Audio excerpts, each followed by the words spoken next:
Hola y bienvenidos a En Vínculo, el podcast cristiano para una crianza basada en el vínculo y las necesidades. Queremos entender el corazón de los niños, llegar al corazón de los padres y ver a Dios con nuevos ojos. Te saluda Giovanna y me alegra que nos estés escuchando. En nuestro programa anterior estuvimos hablando sobre cómo se desarrolla y promueve el sentido de la responsabilidad en nuestros hijos. Explicamos también que los niños pequeños necesitan madurar para poder comprender qué significa el tomar responsabilidad o alcanzar una meta que requiere esfuerzo y trabajo. Asimismo, aprendimos que los niños maduran a través del juego y que por medio de este podemos enseñar a nuestros hijos a realizar diferentes actividades y despertar su interés por ellas. Un punto sumamente importante que necesitamos recordar es la importancia de cubrir las necesidades emocionales de nuestros hijos, pues ellos necesitan estar en vínculo antes de realizar una determinada tarea. También conocimos más de cerca la experiencia de Sofía, una madre que decidió optar por una crianza sin violencia. Por medio de su vivencia, aprendimos que a través de su ejemplo, su hijo de tan solo 3 años aprendió a cooperar con el orden en casa de manera voluntaria. Sofía llegó a entender que exigirle a su pequeño hijo a tomar responsabilidad y comportarse de manera madura era algo que él aún no podía hacer debido a su falta de madurez. Entendimos también que si nuestros hijos crecen en condiciones adecuadas y con un vínculo sano, desarrollarán la madurez necesaria para hacerse responsable de sus deberes. Por último, recordamos que Dios nunca nos abandona ni nos juzga cuando cometemos una falta, sino que por el contrario, asume las consecuencias de nuestros actos y perdona nuestras faltas para permitirnos madurar, tomar responsabilidad y actuar del mismo modo con nuestros hijos. Para continuar en donde nos quedamos en el programa anterior y puedas responder a las preguntas que hicimos, te invito a que te imagines nuevamente la siguiente situación. Tu hijo pequeño ha tirado la taza al suelo y todo está completamente mojado. ¿Cómo reaccionarías?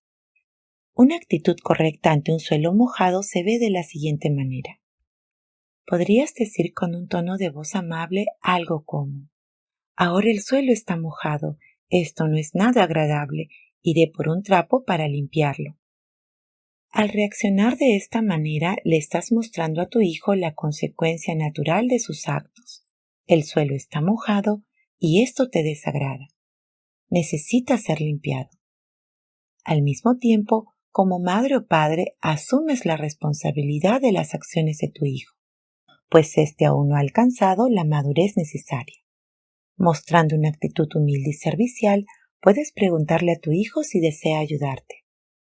A menudo ocurre que no quieren ayudar, pues si un niño está acostumbrado a que le griten por cometer un error, adoptará automáticamente una postura defensiva, querrá justificarse, ocultar su error o culpar a otros. Esta actitud surge debido al miedo a la reacción de los padres. Pero en cuanto el niño tenga la seguridad de que sus padres lo perdonan, que asumen la responsabilidad, que nada ha cambiado en su relación con ellos, que no están enojados, que no se avergüenzan de él y que no han roto el vínculo emocional, entonces se despertará en el niño el deseo interior de limpiar el desorden y reparar el daño. Esto me lleva nuevamente a la historia en el jardín del Edén. Adán y Eva se escondieron porque temían la reacción de Dios. Ellos veían a Dios como alguien cruel y por eso intentaron culparse el uno al otro. Pero Dios no vino a castigarlos. En realidad, ellos ya estaban experimentando las consecuencias del pecado, pues se habían separado de Dios. Dios, por el contrario, vino a prometerles que Él tomaría sobre sí la responsabilidad, es decir, las consecuencias del pecado, de manera que ellos no tengan miedo de él. Dios asume las consecuencias para que volvamos a ser capaces de tomar una decisión. En la práctica esto significa que si tu hijo rompe algo, tira algo o comete alguna falta, necesitas hablar primero con él de lo sucedido pero de manera neutra, de modo que se dé cuenta de las consecuencias. Luego, dale el ejemplo de cómo asumir responsabilidad y reparar el daño sin condenarlo ni avergonzarlo. De esta forma, mantendrás el vínculo con tu hijo y en él se despertará el deseo de tomar responsabilidad. De vez en cuando, Sofía ve destellos de madurez en sus hijos. Si se les cae un vaso, dicen, voy por un trapo para limpiar esto. Creo que a menudo tenemos el gran temor de que nuestros hijos se refugien en nosotros, se vuelvan completamente egoístas y quieran aprovecharse de nosotros cuando les ayudamos. Es curioso que al observar de cerca la vida de Jesús podemos ver que Él hizo exactamente lo mismo y tuvo el efecto contrario.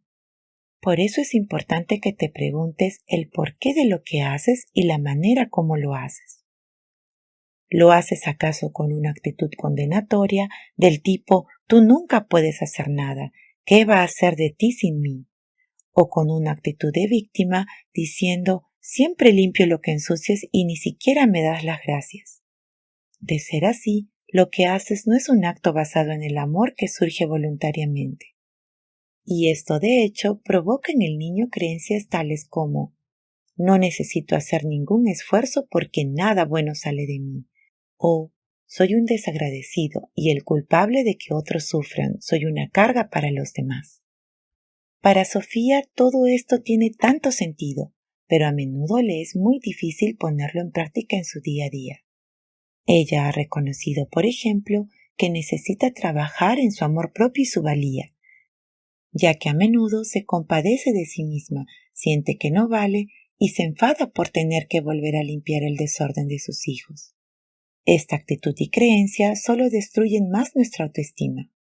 En estos momentos es importante que como padres recordemos que no somos menos queridos o menos valiosos aun cuando nos encontremos limpiando por tercera vez el desorden de nuestros hijos.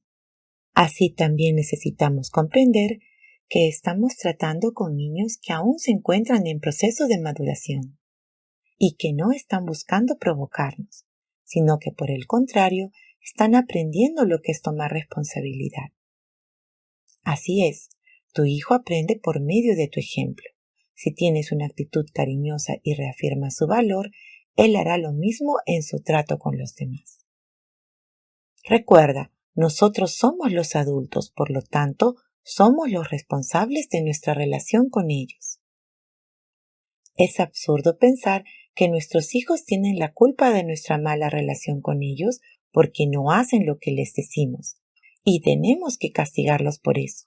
A veces hasta llegamos a decir, al fin y al cabo, él mismo se lo buscó y seguro quiere ser castigado. Los niños no deberían asumir nunca este tipo de responsabilidad. Sin embargo, muchos de ellos cargarán con esta responsabilidad porque son seres relacionales y luchan por todos los medios por mantener el vínculo.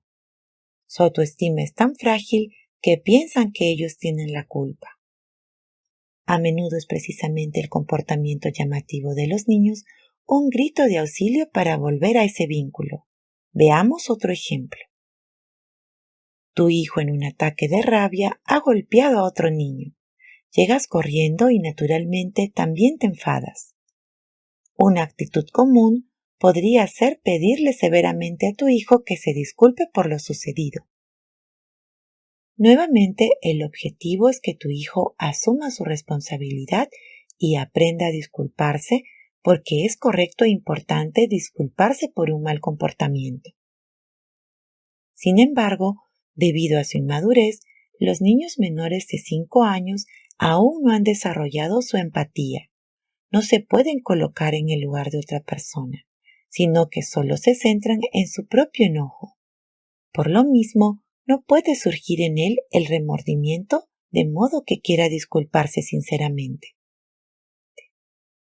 Si lo obligas a disculparse, no hemos ayudado en nada al niño que fue lastimado, porque esto no sería una actitud sincera. Asimismo, al forzarlo estamos rompiendo el vínculo con nuestro hijo y nos estamos poniendo en su contra. Nuestro hijo no se siente visto ni comprendido en su enfado, es decir, no queda ningún tipo de vínculo que le impulse a seguir nuestro ejemplo. Entonces, ¿cómo puedo reaccionar? Si tu hijo lastima a alguien, acércate inmediatamente y evita que siga haciéndolo. Por ejemplo, dile claramente: basta, aquí no se lastima a nadie. Dirígete al niño agredido y pregúntale dónde le duele e intenta expresar con palabras cómo se siente. Te duele mucho el brazo, ¿verdad? Es totalmente desagradable que tu amigo te lastime y esto no te gusta para nada, ¿cierto? Al actuar de este modo, no juzgas ni avergüenzas a tu hijo. Por lo tanto, él no debería tener motivos que lo lleven a huir de ti por temor o por inventarse excusas y defenderse. Condenar no conduce al arrepentimiento. Únicamente el amor y el perdón tienen el poder de cambiar los corazones humanos. En una situación de este tipo, intenta empatizar con tu hijo y ponerte en su lugar. Tal vez puedes preguntarle el motivo de su enojo y su reacción. Luego puedes decirle que la violencia no es una opción. Y tú, no él, te disculpas en su lugar con el niño lastimado. Puedes decir: lamento mucho lo que sucedió y que te duele el brazo. Tú asumes nuevamente la responsabilidad total por tu hijo. De esta manera, él aprenderá con tu ejemplo a actuar de forma responsable y se produce el proceso de maduración en su interior, es decir, en su cerebro. Son innumerables los caminos neuronales que hay que recorrer de este modo, y tantas las situaciones que tienen que producirse para que un niño aprenda a tomar responsabilidad por decisión propia. Nuestra tarea como padres es acompañar el proceso y confiar en el resultado. Confiar en que la planta dará sus frutos a través de las profundas raíces del vínculo. Una de las cosas más importantes para convertirte en un ejemplo para tus hijos, de manera que aprendan a actuar de forma responsable, es asumiendo la responsabilidad de tu propia vida. ¿Qué quiero decir con esto? No hagas a otros, especialmente a tus hijos, responsables de cómo te sientes. Digamos que te sientes muy cansada o cansado, pero tus hijos hacen ruido y quieren jugar. ¿Los haces responsables de cómo te sientes? ¿O les exiges que te obedezcan para que se satisfagan tus necesidades de respeto y aprecio? ¿Fuerzas a tus hijos a limpiar porque eres tú quien tiene una necesidad de orden? A menudo le decimos a nuestros hijos frases como: sí, estoy de mal humor porque has vuelto a arruinarlo todo. O sí, estoy estresada otra vez porque no te das prisa. Y en oportunidades les decimos a otras personas frases como: llegamos tarde porque mi hijo otra vez se entretuvo y me hizo perder tiempo. En todas estas frases culpamos a nuestros hijos por nuestro estado de ánimo. Sí, puede ser que tu hijo haya desencadenado el enfado, pero tú eres responsable de cómo reaccionas ante eso. ¿Actúas de forma inmadura lanzando palabras hirientes y culpando a otras personas por ello? Tal vez alguno diga: sí, esto me pasa con demasiada frecuencia. Lo que realmente necesitamos en los momentos de enfado es ponerle nombre a nuestros sentimientos y ver qué necesidad no está siendo cubierta en ese momento. Necesitamos descubrir si estamos enfadados porque estamos cansadas, tenemos hambre o por alguna otra cosa. Entonces es nuestra responsabilidad ocuparnos de cubrir estas necesidades y no exigírselo a los demás. Con nuestro ejemplo, nuestros hijos aprenderán a tomar responsabilidad de sí mismos y cuando sean lo suficientemente maduros, se ocuparán de esta misma forma de cubrir sus propias necesidades. Pero, ¿por qué tendemos a responsabilizar tanto a nuestros hijos y a culparlos por todo? Quizá porque nuestros padres hicieron lo mismo con nosotros en nuestra infancia, precisamente para que aprendiéramos a ser responsables. Pero no pudimos cargar con todo eso en nuestra niñez y ahora de adultos queremos descargar esto con otros, tanto como sea posible. Y la pregunta también es si fuimos capaces de pasar por este proceso de madurez o si nos vimos frenados por las constantes presiones del exterior. Tómate unos minutos y piensa en tu vida. ¿Dudas tal vez de ti, de quién eres y de cuánto vales? ¿Haces muchas cosas buenas pero por obligación y no porque te nace del corazón hacerlas? ¿O te pasa tal vez que apenas conoces cuáles son tus dones y talentos? Pues tengo una buena noticia para ti. También en edad adulta podemos comenzar y continuar este proceso de independencia y madurez. En los adultos, este inicia a través del llanto, que muchas veces parece ser por algo insignificante. Cuando lloras y te lamentas por lo que no recibiste en la infancia o no estás recibiendo ahora en términos de amor y aceptación, tu cerebro se adapta y se impulsa al proceso para convertirse en un ser independiente y maduro. El cerebro se realinea y nuestra vida puede tener un nuevo comienzo. Para finalizar, quiero decirte que nunca es demasiado tarde para aprender, crecer y madurar. Lo que necesitas para empezar a hacerlo es descansar en el vínculo y el amor de Jesús. Su palabra nos dice: el que permanece en mí, permanece en mi amor. Deseo de corazón puedas tomar esa promesa para tu vida. Espero que este episodio te haya ayudado a entender cómo los niños aprenden a tomar responsabilidad desde su interior y que, de ser necesario, tú también puedes comenzar este proceso en tu propia vida. Hay un tercer proceso de maduración que nos convierte en seres sociales, que lleva al niño a desarrollar el autocontrol, la empatía y el equilibrio. Pero como es uno de los puntos más importantes de nuestro podcast, haremos una serie sobre este tema que compartiremos más adelante. Quédate atento a nuestras publicaciones para que no te pierdas nuestro próximo episodio. Muchas gracias por escucharnos y si este programa ha sido de bendición para ti, ayúdanos a compartirlo con más personas. También puedes seguirnos y suscribirte en nuestras diferentes redes sociales como Spotify, Apple Podcast, Google Podcast, Anchor, Instagram y YouTube. Muchas bendiciones. Hasta la próxima.